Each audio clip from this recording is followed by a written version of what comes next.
এই সাদা বের কর, সাদা বের কর। চল।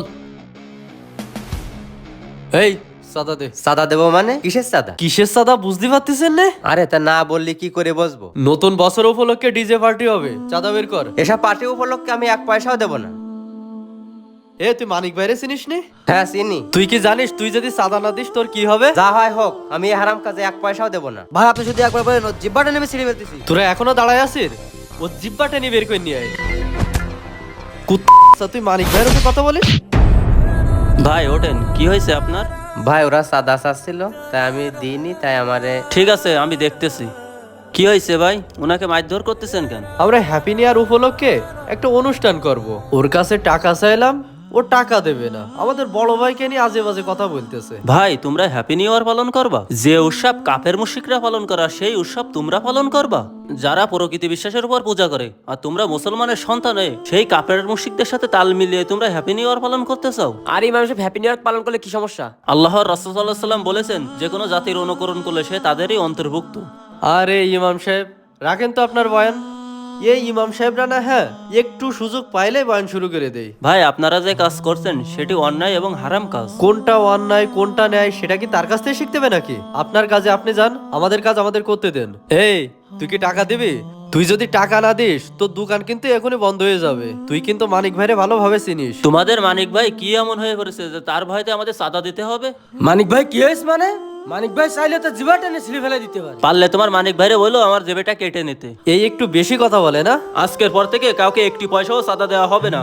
আর শোনেন দোকানদার ভাইয়েরা, আজকের পর থেকে কেউ যদি চাঁদা নিতে আসে কাউকে একটি পয়সাও চাঁদা দেবেন না। যে চাঁদা নিতে আসবে কঠোরতে প্রতিহত করবেন। হ্যাঁ মানিক ভাইয়ের উপরে কথা। এই তোরা চল, এই হুজুরে আমরা পরে দেখে নিচ্ছি। যা পারো তাই করি নিয়ে নে। এ মানিক ভাইয়ের কাছে চল।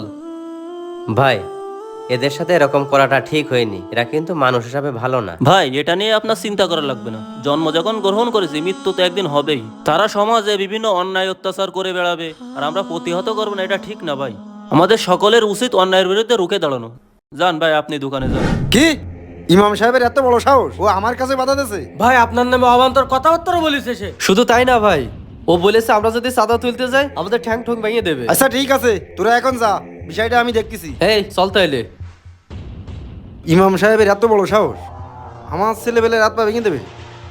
বিষয়টা তো নর্মালভাবে নিলে হবে না, একটু একটা ব্যবস্থা করতেই হবে। ভাই এই সে হুজুর। হুজুর আসসালামু আলাইকুম। ওয়ালাইকুম আসসালাম ওয়া রাহমাতুল্লাহি ওয়া বারাকাতুহু। আপনি নাকি আমার ছেলেদের বাজারে উঠতে দেবেন না, ঠ্যাং ঠং ভেঙে দেবেন? আপনার ছেলেরা কি করেছে জানেন? তারা অন্যায়ভাবে মানুষকে মারধর করে চাঁদা আদায় করতেছিল। আমরা বাজার থেকে চাঁদা তুলি কি না তুলি সেটা আমরা দেখবো, আপনি বাধা দেয় আর কিডা? আমার জীবন থাকাকালীন আমি অন্যায়ের বিরুদ্ধে প্রতিবাদ করেই যাব। ইমাম সাহেব এরা বাচ্চা বলাবান, এরা এ বয়সে একটু আনন্দ ফুর্তি করবেই, তাতে সমস্যা কি? হ্যাপি নিউ ইয়ার মুসলমানদের জন্য হারাম, এটা আপনি জানেন না?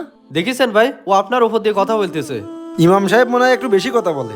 ইমাম সাহেব এত কথা আমি পছন্দ করি না, বেশি কথা স্বাস্থ্যের জন্য ক্ষতিকর। আপনাদের মতন কিছু পাতি নেতার কারণে আজ আমাদের সমাজের এই অবস্থা। এই তোরা আমার জিব্বা টেনে বের করে নি।